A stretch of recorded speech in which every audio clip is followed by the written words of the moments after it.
If we could take our seats, please.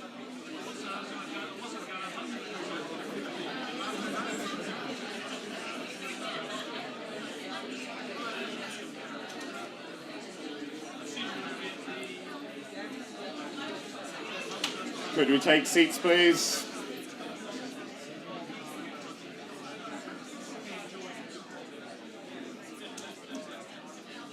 Great stuff. I'm going to get underway. So, it's always a big measure of an event like this, particularly after lunch, whether you lose people. I'm a bit perturbed that actually we appear to have more people in the room now than we did at the start of the day. I don't know if that's because we've got the awards coming on in a second, but I'm delighted that so many of you have stuck around through the day. I hope it's been an excellent day. I've certainly learned a lot, enjoyed a lot. It's been great to do some of the networking out and about. And so that's been fantastic.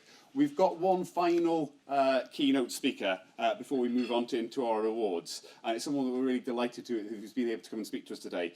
Gillian Unsworth is Head of Pay Gap Reporting at the Govt Equalities Office, and it's fair to say pay gap reporting has probably been one of the big stories of the last year in this space. So I'm not going to say much more. I'm going to invite Gillian up to talk to us and perhaps some messages across for us as an industry about gender pay. Gillian.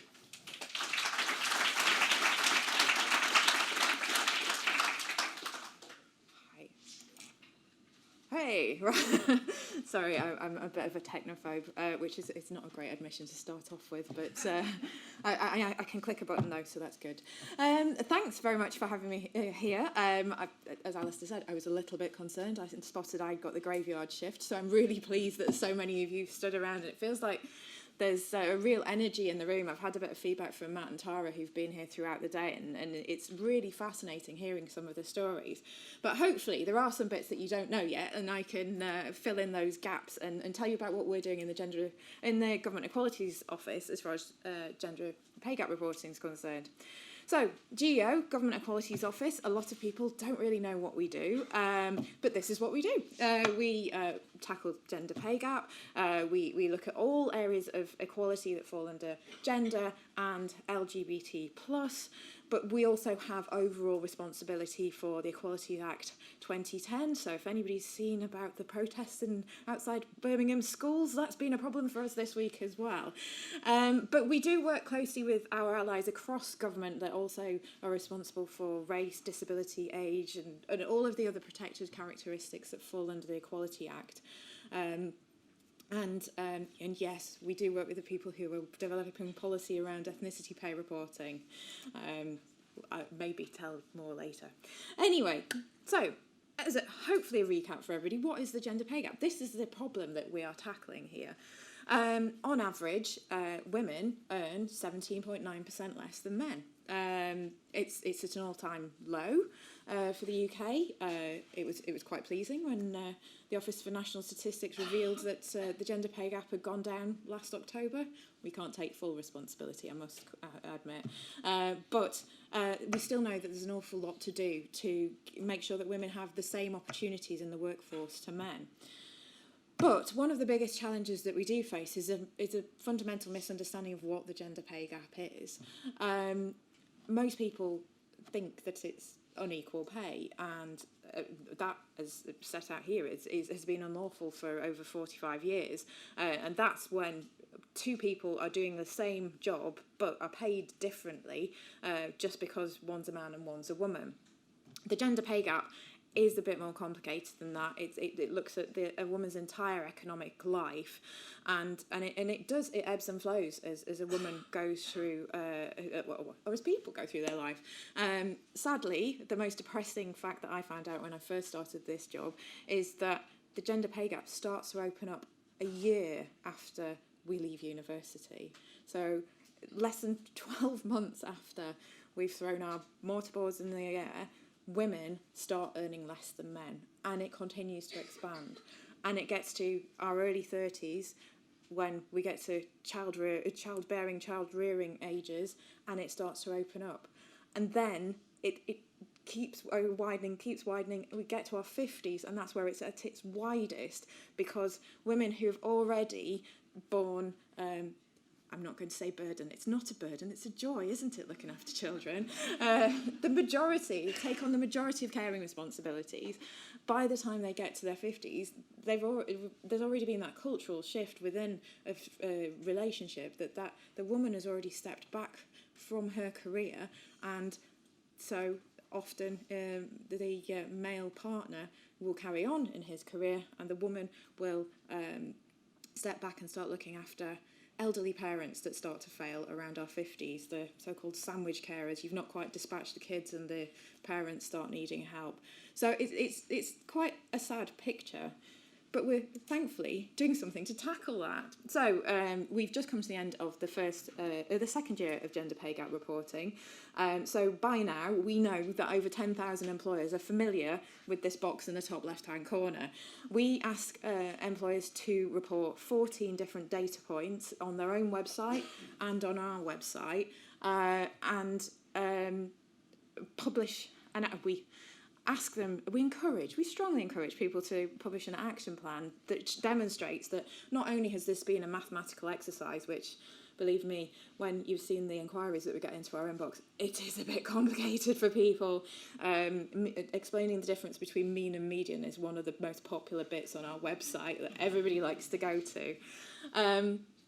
But we want employers to go beyond that. It's not just drawing off the data, putting it out, forgetting about it for another year. It's looking at what does that data tell you, and how does that translate into where there are barriers to women's recruitment, retention, progression in your company, and what can you do about it? So at the end of year 2, we had our first comparative data. I think it's fair to say we haven't cracked the nut yet. It's about 50-50, the split between those that have seen an improvement and those that have either not seen a change or it's actually got worse. But this isn't a massive surprise. We didn't expect this to be. We knew that pay gap reporting wasn't a silver bullet. The action is the really crucial thing, and the action takes a long time to bed in. It's not a fast fix. There's years and layers of cultural change that needs to be peeled back so that we can actually drive gender equality in the workplace. But as Alistair said, there has been so much attention. It feels like we've got a wave of energy to move forward on, and the more that we can use that to encourage, to spread the word about what employers can do, the better. So we in GEO have been doing a great deal of work with employers over the past 2 years to, well, first of all, understand what support employers need to report, because we know it's not been an easy process, and we're not surprised to find that actually the second year threw up more problems than the first year as well. They were just different and more complicated problems. So we have a team that help answer all the queries around there. We put out guidance to make sure everybody knows how to do their calculations. But we also use the evidence that we've got from employer queries, and also we've commissioned independent research to pull together guidance that really meets the needs of employers and takes them through the journey from getting the calculator out to publishing and then beyond. So this is the suite of guidance that we have available at the moment, and we're still building on this. In fact, I was reviewing yet another, I can exclusively reveal, new guidance document that we're bringing out later in the year, because we're working with academics, we're working with behavioural scientists, as well as collating our own research evidence to try and just find out. There's no country in the world that has cracked this nut. So we are front runners in this. We're attracting attention from around the world. Harvard Business School is one of our close allies on this as well, and are feeding in. We've got some foremost authorities around the world who are interested in what we're doing, because this is new. So, as I say, we work a lot with academics, and within GEO we have 2 key projects which we bring in those experts from in the gender equality field. So first of all, we've got the wage programme, which is essentially directing academics. There is a huge body of academic research on gender equality, but a lot of it's well-intentioned, if not well-directed. So we're trying to funnel that down and not only direct academics into sort of the areas that real life employers need, but also try and turn those into products that employers can use. So we've got 6 themes that we've plotted out that we're going to tackle over the next couple of years, and we've already covered family-friendly policies and women's progression, which I'll go into in a bit more detail.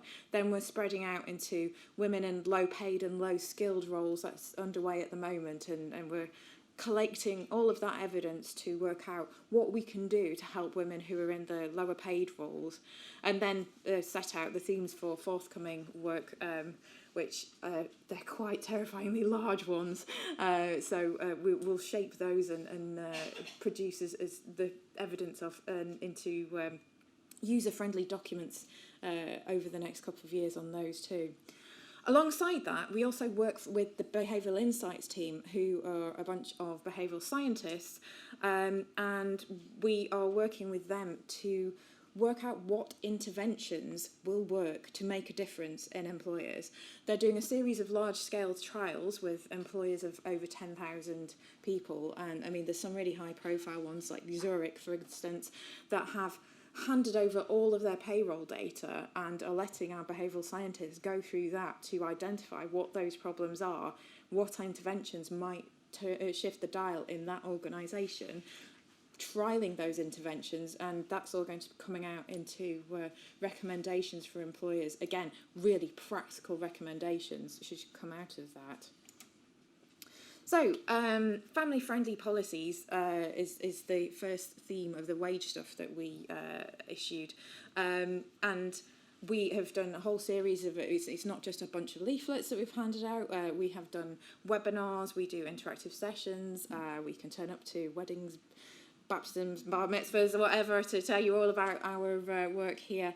But there's a series of documents going from quite an in-depth evidence-based document right up to a little poster you can put in staff rooms to just try and engage people on this.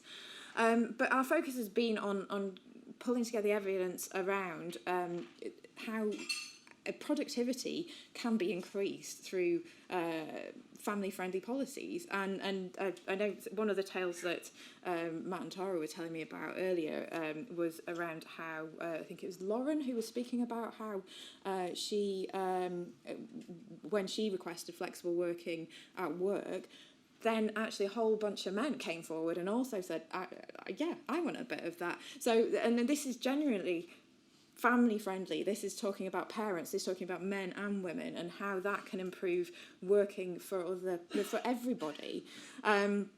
We've come up with some actions that we've set out there. We'll send around the slides, and we can send around the documents as well to the audience, I'm sure. So I won't go into them in much detail. I'm conscious that time is rushing on. But I mean, the things that we're recommending around sort of making things flexible, but actually making it clear that you're offering a flexible package, sending out a message that you are a flexible employer. It's a really strong message to put across. And then secondly, we've also done the package around women's progression. And we know that one of the big barriers to women's progression is that the majority of part-time workers are women, and I mean the statistics show that women do earn more than men in part-time roles. However, because you're working part-time, obviously you earn less, and also it's often a barrier to moving on in a company. So but there's no explicit barriers in many cases. So what we've been looking at is how we've got evidence and advice on how you can stop it being a barrier to progression. So asking those challenging questions: does this role need to be a full-time role? Can it be part-time? And how can you make it fairer for part-time workers to apply for roles, along with a whole host of further advice as well. So finally, just to wrap up, this is our call to action, what we want you to do. I mean, first of all, fundamentally, even if you're not the person who calculates your gender pay gap, what we'd really like you to do is go out there and look at your gender pay gap and understand it and what it says about your company, about your workforce. and use the knowledge you have of how people move through your workforce, how you attract people, how you retain people, to work out, well, and to ask yourself challenging questions. It's like, why do women pool around that section? Why don't we attract women? Why do women disappear after this stage or whatever? And once you've seen what those problems are, dig deeper. I mean, maybe even ask some of the people. It's really fascinating, actually, that we were talking to Barclays just yesterday, and they were saying how they've come up with some of their best ideas have come from their forums that they have for employees, and actually they just come up with some simple, really low-cost ideas, even free ideas. For instance, they have now renamed flexible working. They don't do flexible working, they do dynamic working. And that has increased the uptake. And you can Google it. They have their dynamic working manifesto, and they've been doing it since 2015. And it's actually realised some pretty impressive savings across the business. And it was just one shift. It was one employee who said, well, why don't we call it dynamic working, so it doesn't, because there's always that confusion whether flexible is on which side. It seems to have done the trick over there. So lots of interesting, exciting things that you can do from that. But also appointing male and female senior champions to ensure that change happens. So it's making sure you've got that buy-in, not just from 50% of the population, but the entire population, to drive that change so that everybody benefits from it. We're not out to fix women here. There's nothing wrong with women. It's the systems that aren't working. So we all need to work together to make those systems. And I've also set out a few areas that are useful for you to look at. I mean, around recruitment, retention, progression. What do you offer? How do you offer your flexible working, and how do you communicate that? And I think the big one that, as far as I'm concerned, the most important one is around clarity. Just that transparency. I mean, we're all about transparency. We get everybody to publish their data on our website. We love transparency.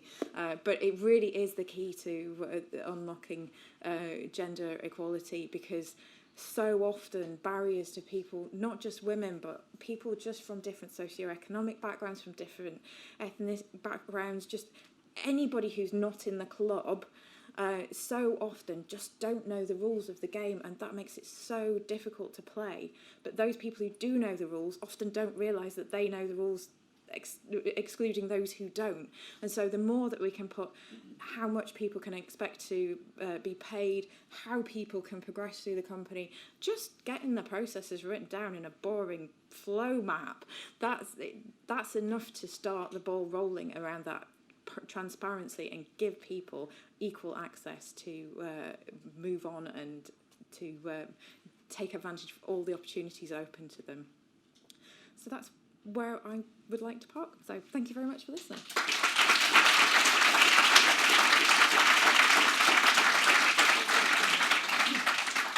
So a huge thank you to Gillian. Now that actually brings to a close the, if you will, the presentational elements of what we're doing here today. And you're looking at your agenda, you think, wow, home straight, nearly finished now.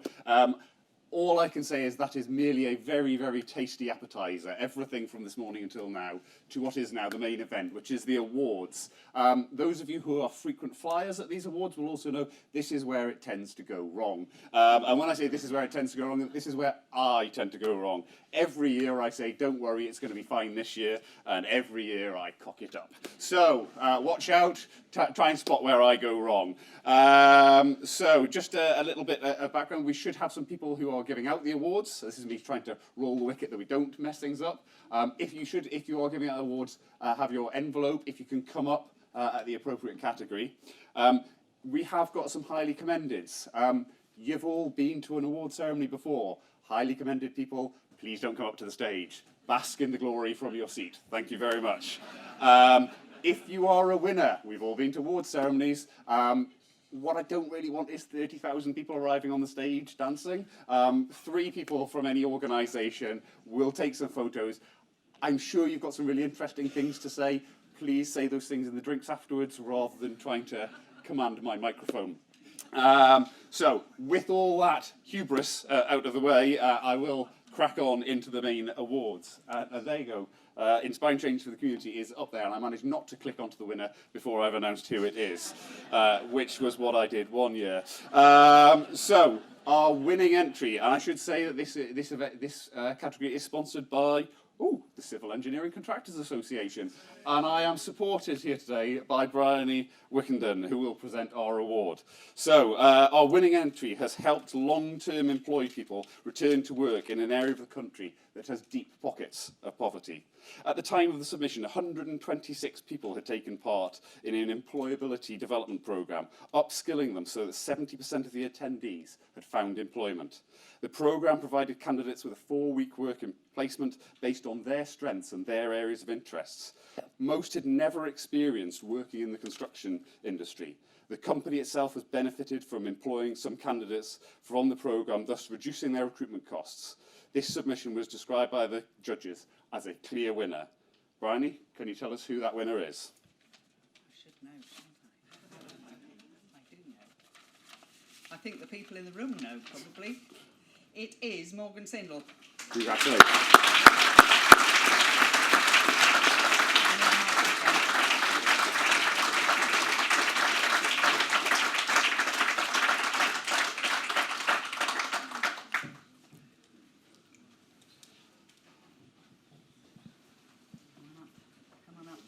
Photo opportunity. There we go. Oh no, interesting. Congratulations. Thank it was you. a brilliant submission. Thank you. Thank you.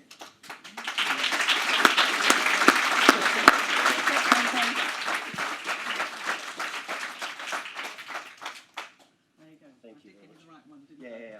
Yeah. That's where we normally go wrong, Alistair and I. I normally pick up the wrong one. I need that for the next person. So our next category is Inspiring Change in Education. Can I invite Andrew Percy of B&CE up to the stage? So this year we had entries from businesses operating across the UK. Some very exciting initiatives at both primary and secondary level, and many examples of working collaboratively. There was a strong field of entries in this category with many different initiatives, and judges felt that there was one that should receive a highly commended for their submission. The highly commended in this category was NG.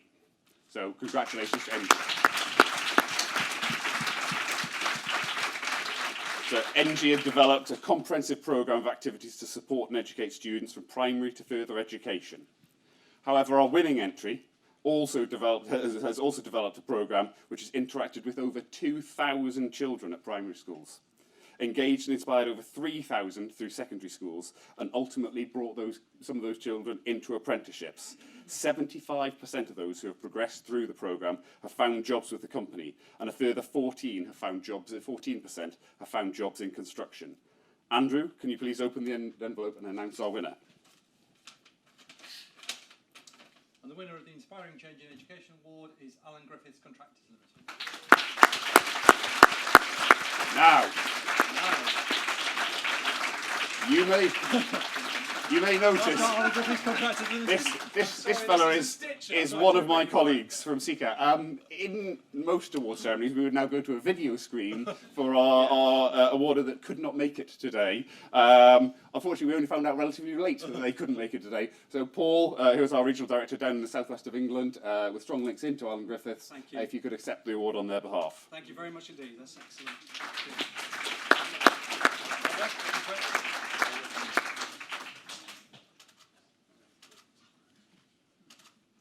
Thank you. Thank you.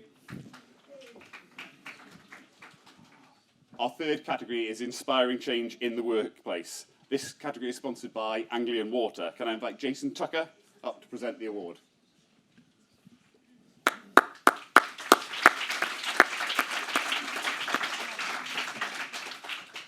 Generally, the judges felt that the breadth of activities were great to see, and they wouldn't have seen that quality and level 4 or 5 years ago when we started these awards. 4 of the submissions were particularly strong, and the judges felt they felt that each had described an initiative that brought forward culture change within businesses. The judges asked that Jackson Civil Engineering be awarded a high commendation for their submission. Jackson's had consulted with their staff to ensure that they tackle the issues that are most important to those staff and have introduced the use of blind CVs in their recruitment processes. So a high commendation to Jackson's. Well done.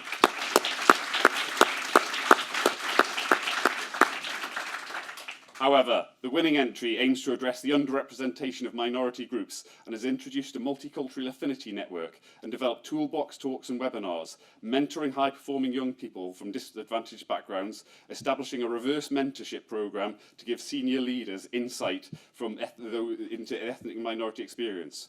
While it is a very large employer that has won this award, most of their initiatives could be singled out and replicated by other businesses, large or small. Jason, can I ask you to identify the winners in these categories? So the winner of Inspiring Change in the Workplace is Balfour Beatty.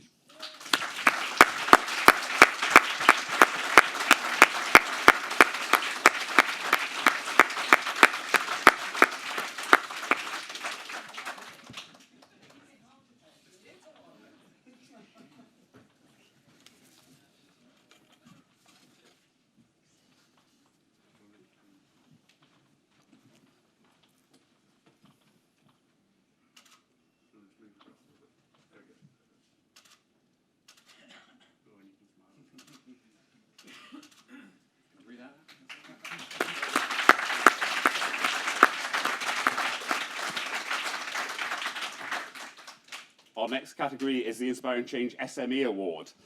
This has, in previous years, been a fairly hotly contested category, so the judges had hoped perhaps see more entries than we did, but I think all of the judges said that the entries that we did have were incredibly strong. This was one with a low number of entries, actually took the longest for the judges to decide on the winner. As it came down to it, the judges decided to award an additional highly commended trophy to Roche Civil Engineering for an initiative that aims to help unemployed people become site ready.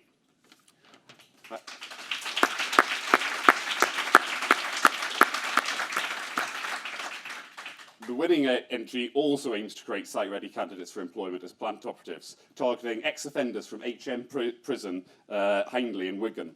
The statistics are impressive. 200 candidates have been selected for simulator driving training with additional skill and competence training. The ultimate objective is to provide meaningful employment for ex-offenders upon their release. 2 candidates have already been employed by the winning company, with a further 5 companies participating in speed interviews with the candidates. The initiative is being expanded into prisons around the northwest, and Judge felt that it could be easily replicated by other businesses in other locations. And the winner, sorry. Do you remember when earlier I said it always goes wrong at this point? I'll give you that, and then I'll announce who the winner is. But the winner probably knows who they are. And the winner is CP UK Remediation in Civils.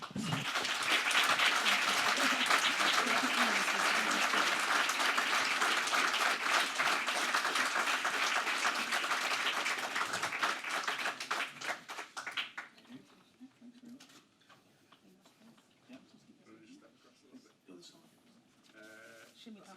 Yeah, shimmy down a bit. There we go.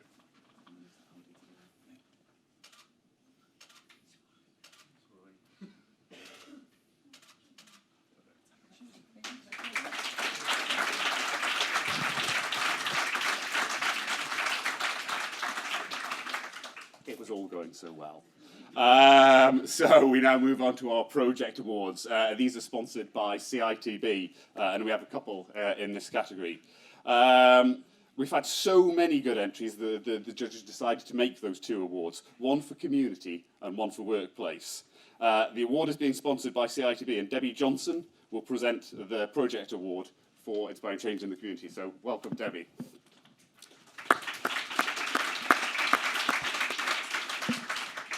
The winning entry set out a strategy to reach local communities, supporting homeless people into employment through relationships with charities. They have been able to support 5 homeless people off the streets and into employment. They are offering members of the community in which they operate and local charities the opportunity to join a steering group that will leave a lasting legacy for the betterment of the community. Debbie, can I ask you who our winner is?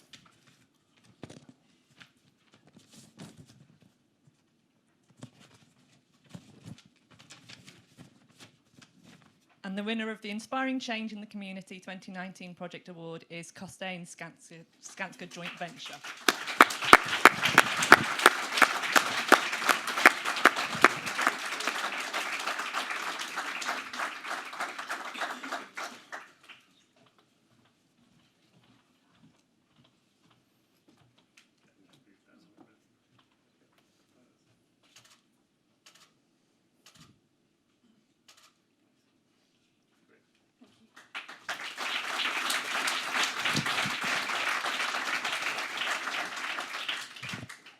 The second project award is in the workplace category, again sponsored by CITB. Stephen Cole, can I invite you up to present on behalf of CITB? Our winner was a project that developed an inclusion action plan and introduced a wide range of initiatives to help attract, recruit and retain a more diverse workforce. The workforce was regularly consulted through voice meetings. Site personnel are encouraged to participate in schools visits, with over 40 schools visited in 2018. Employees are given volunteer days at work to work on a garden for a local disability charity. Important induction and safety notices are translated into 5 different languages. Stephen, can I ask you who our winner is? The winner is BMV JV.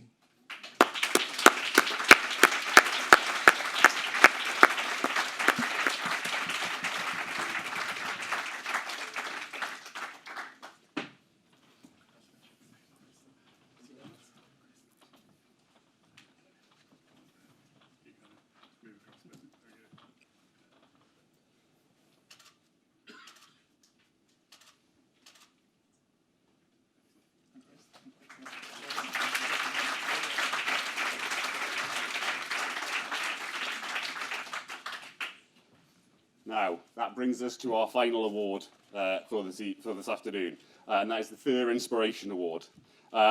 This is sponsored by Heathrow, so can I invite Darren Calderwood up to present the award?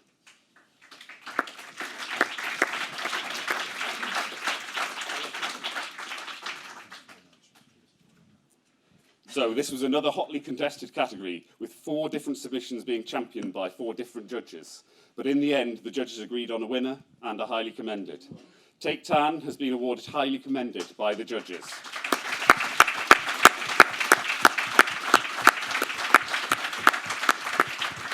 Take is a passionate Thur ambassador committed to promoting diversity and inclusion and collaborating both internally and with customers and suppliers, sharing the experiences of the barriers he has faced and how he overcame them. He now co-chairs the Multicultural Mobility Employment Network at Balfour Beatty. Our winner was described by her nominator as an exemplary role model who has worked relentlessly over a decade to bring change in the industry. She is courageous and honest in speaking up for what she believes. She writes blogs, social media posts, chairs panel discussions, and holds one-to-ones with senior industry leaders, championing the case for fair and inclusive industry. A recent post achieved 3,856 likes, 305,221 views, and 831 comments. She is a bold agent for change and a worthy winner. Darren, can I ask you to tell us who's won? Certainly can. The winner is Anusha Shah.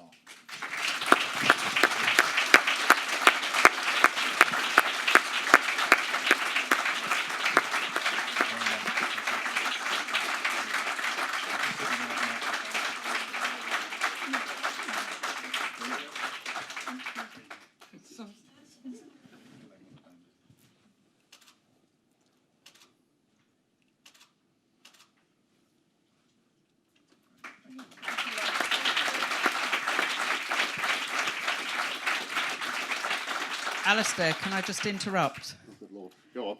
Right. Anusha and I work on a committee together, and she said to me, "Please, can I talk at your Inspiring Change event?" And I said, "I'll think about it." I couldn't let her because I knew she was being nominated. So she wanted to be a real agent for change. So I commend her absolutely to the industry. She is brilliant.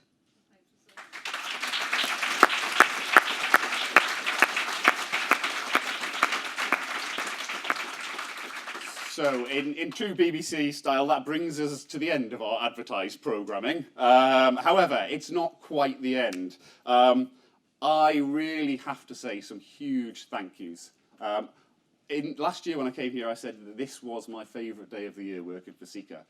Nothing about today has changed my view on that. This is such an important bit of work that we, not we as Seeker, but we as an industry do to share the good practice that we are all doing I don't think there'll be anyone in this room that will go out through that door that hasn't learned something, that hasn't taken something that they can bring back into their business.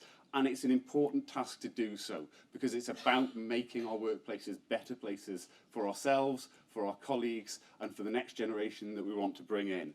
So I'm delighted that the room was so full, and I hope you will go and amplify, germinate, spread seeds of what you've learned across the industry from today.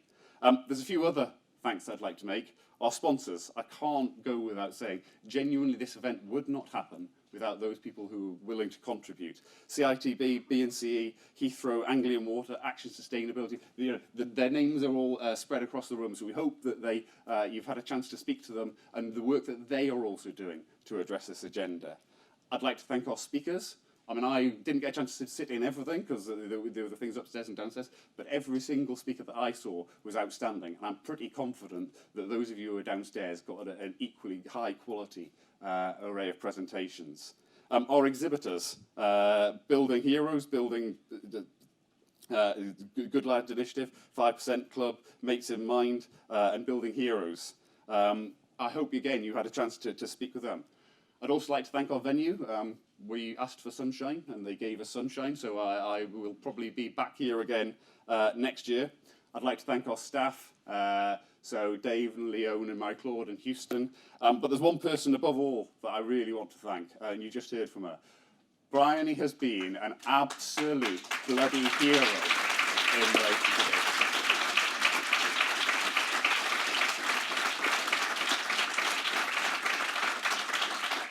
I'm going to be honest, I've done basically sod all. And Bryony was still sending me emails at 5 past midnight last night saying, just remember this thing, which I forgot, just remember this. She has made this event happen, but more importantly, she's also been a huge part of Fairness, Inclusion and Respect campaign for the industry, and she is, for me, a leader of change in this industry. So I take my hat off her. Thank you very much, Bryony.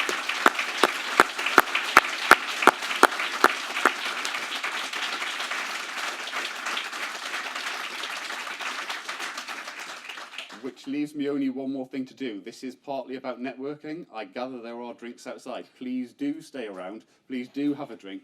Do have a conversation. And come and tell me what I got wrong, because there was probably quite a few things. Thank you all very much for your time today.